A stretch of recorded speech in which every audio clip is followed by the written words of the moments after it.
We got pregnant fairly quickly. We had the girls in 2001, and I filed for divorce in 2011. There was still the constant fighting. He was checking up on me. He had other people checking up on me. When Chad was angry, he would lash out. His favorite thing to say about me is that I've been on more hot dogs than ketchup. And that implies that I'm a hoe. What's frustrating to me is that I've done everything I can think of to help Chad be a good dad. When you cook, you get to start making some recipes. Now that the girls are older, they've started to see things for themselves and who Chad really is. They've been there while he's used women, while he calls women degrading names. The girls are scared at times to see him. He's got a pretty bad temper. They never know from one second to the next if he's going to be the fun dad or if he's going to be screaming at them. The girls have made a decision that they don't want to see their dad right now, and they don't know if they want to see him in the future. He has messaged them on social media sites. He started showing up at their events. My daughters were practicing with the marching band in this field up here, and Chad was sitting over here watching them. They are paranoid to run into him. I tell them to be respectful to their dad, but I struggle because I know what he's capable of. Well, Stacy, these girls are 17, right? Yes. Okay, so they're young women. These aren't infants. These aren't Correct. adolescents. These are young women. Yes. Do they think for themselves? They do.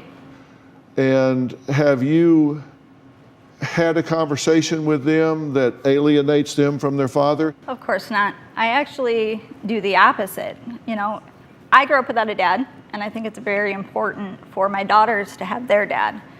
But enough is enough. I'm tired of feeling like I have to protect them. I'm tired of him lying about me, about the girls, to everyone that will listen. The girls get harassed from other people because of the things that he says. Well, have you pulled them, have either of you or Chad, pulled them into adult issues between the two of you? Chad has. I haven't. When they were younger, he would tell them things. You know, he would tell me when he was mad at me for whatever made-up reason. He would tell me he would try to make them hate me, and I would have to have conversations with them. You know, they're kids. They were kids at that time. It was middle school. They needed to stay kids. So I would tell them, if you ever have questions, you can ask me. I will always be honest. But if I feel you're too young to know, I'm just going to tell you that. So I just said, you know me, you trust me. That's all you need to know. We've talked to your daughters. They have told us some really terrible things that he said about you. Yes.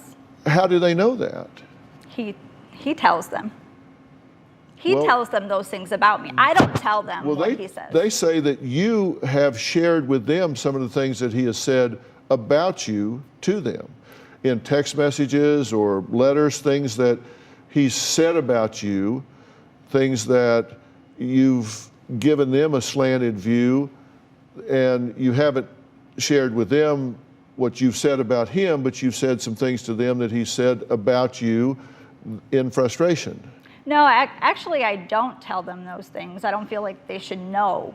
The things that they've read one text message conversation, and it was not about me. What the conversation was after the girl stopped talking to him, he was posting some things on social media about me. So, like, the girls and their dad got into a huge fight. I wasn't there. I had nothing to do with it. And when they decided they didn't want to talk to him, they wanted a break, he was posting